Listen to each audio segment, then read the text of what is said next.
The Bible says that sacrifices are starting again in Jerusalem. Does this mean that a temple is being built soon there for the prophecy about the end of the world to come true? A lot of people think that, but what does the Bible say? Stay with us on the Unknown Facts as we discuss more when the building of the third temple gets finished. The Messianic Era and the rebuilding of the Jewish temple are very close related to each other.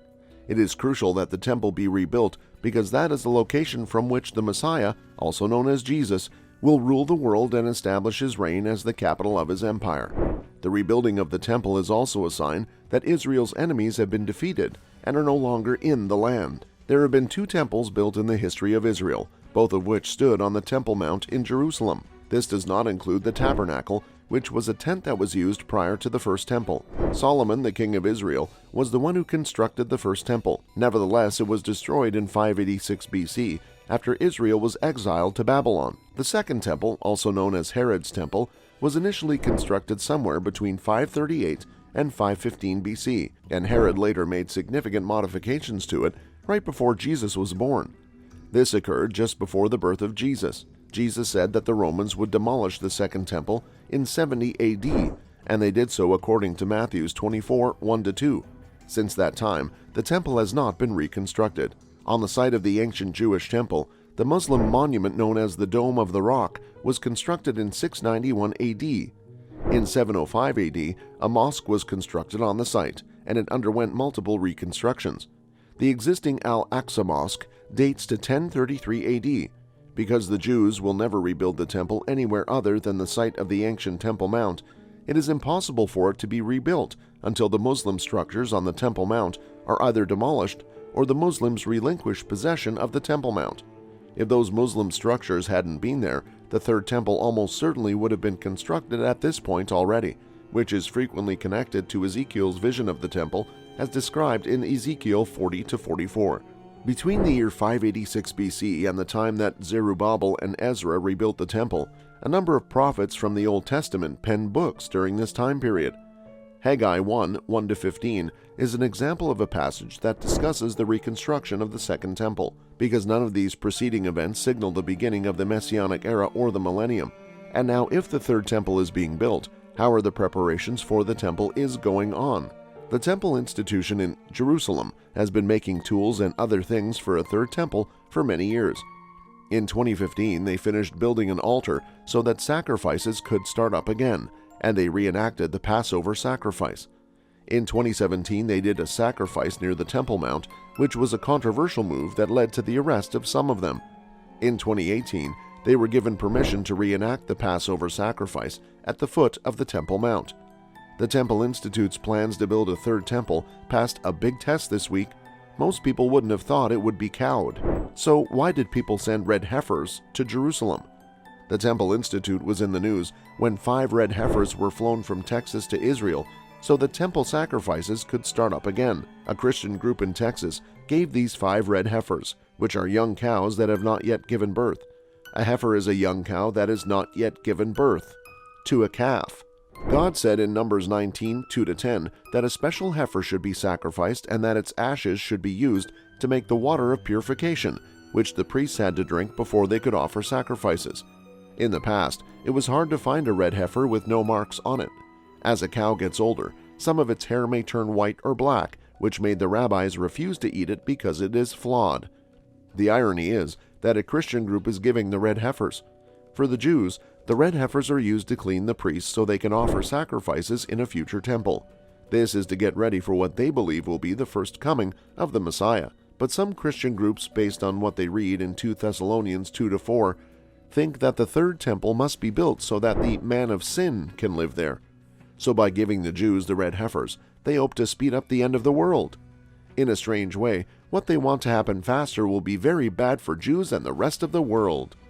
Even though the Temple Institute is a radical fringe group in Israeli society, many evangelical Christians support their work because they believe that building a third temple is necessary to fulfill prophecy. Both groups seem to ignore the fact that their ideas about the end of the world and the coming of the Messiah are very different. But does the Bible say that building a temple is a sign that Christ will come back? About the third temple, what does the Bible say? Will Jerusalem's daily sacrifices start up again? After Alexander the Great's empire fell apart, It was split into 4 smaller empires that were run by his generals, as said in Daniel 8:8. In the Seleucid Empire, a leader named Antiochus Epiphanes rose to power. He was in charge of the Jews, and it was against the law to worship the real God. In Daniel 8:11-12 and 13:11-31, he stopped making daily sacrifices and instead made sacrifices to gods of other religions that were not clean. Jesus said that this event in history would also be fulfilled in the future. At the end of the world, a cruel ruler, called the King of the North, would again stop the daily sacrifices. Daniel tells us that these things will happen at the time of the end in Daniel 12:9, and that from the time that the daily sacrifice is taken away and the abomination of desolation is set up, there shall be 1,290 days, according to verse 11, which is a countdown to Jesus Christ's return. If the daily sacrifices are to be stopped in the future, they must first be started up again. This is why the Temple Institute's actions and plans to start sacrificing again are interesting. Should there be a third temple, according to Daniel 9:2 and Jeremiah 29:10, after Solomon's temple was destroyed, the Jews were taken to Babylon and forced to live there for 70 years. After that, God started getting them back to their land so they could start over. In Ezra 3:1-2, 3-4, 5-6, with the help of Ezra, a group of Jews moved back to Jerusalem and started offering sacrifices to God again. Before work on the second temple had even begun, these sacrifices were made. This shows that all you need to offer a sacrifice is an altar. A temple's not a requirement. So why do some people think that in the end times, before Jesus Christ comes back, a temple must be built in Jerusalem? Does Ezekiel's temple talk about a new temple being built now? In Ezekiel 40-48, we read about a vision of a temple that will be built in the future. The dream was written down after the first temple was destroyed, but before the second one was built. This vision was not fulfilled by the second temple because it did not look like what Ezekiel had described. So some people make the connection between this and the prophecy about the sacrifices ending and come to the conclusion that a temple will be built in Jerusalem before Christ comes back. We've seen, though, that the sacrifices don't need a temple. When you look at how Ezekiel describes his temple, it's clear that this is a building that will be built after Jesus comes back. Here are a few of the reasons. First is the name of Jerusalem will be "the Lord is there," Ezekiel 48:35. So this temple will be built when God is in charge of Jerusalem. The next reason is that from the temple, a river will flow that will heal the land and the seas in Ezekiel 47:1-8-9. The third reason is the scene is set after God has saved Israel in Ezekiel 39:25-26, 27-28. The last one is that all of Israel will be filled with God's Spirit in Ezekiel 39:29. These prophecies make it clear that a temple will be built during the 1,000-year rule of Christ on earth, not by people in this age. Will the man of sin really take up residence in the third Jewish temple? Does 2 Thessalonians 2:3-4's prophecy about the man of sin mean that a third temple must be built in Jerusalem? Many people do think that this Bible verse shows that a temple must be built in Jerusalem before Jesus comes back. But even though a physical temple could make this scripture come true, there is a more likely way it could come true. As in 1 Corinthians 3:16 and 2 Corinthians 6:16, the New Testament says that God's spiritual temple is the true church of God, which is made up of people who believe in and have God's Holy Spirit. Paul wrote in 2 Thessalonians 2:4 about things the man of sin will say are true but aren't. He says, for example, that he sits as God, even though he is not God. So he might say that the church he leads is the real temple of God when he talks about the temple of God. But the church he will lead will be a fake version of the true temple of God, which was the church that Jesus built when he was alive. Many people have found it interesting that the Roman Catholic Church has always said that it is the only true church and the kingdom of God on earth. Even though the Muslim community works hard to deny that there is any historical connection between the modern Jewish state and ancient Judea, work continues on a third temple. This includes making temples vessels and training the Levites and Kohanim, who are chosen to serve in the temple. The Waqf, which is part of the Jerusalem Islamic Authority, covers up or destroys any sign of the first and second holy temples so that Jews can't claim the Temple Mount. This is done so that Jews can't claim the Temple Mount.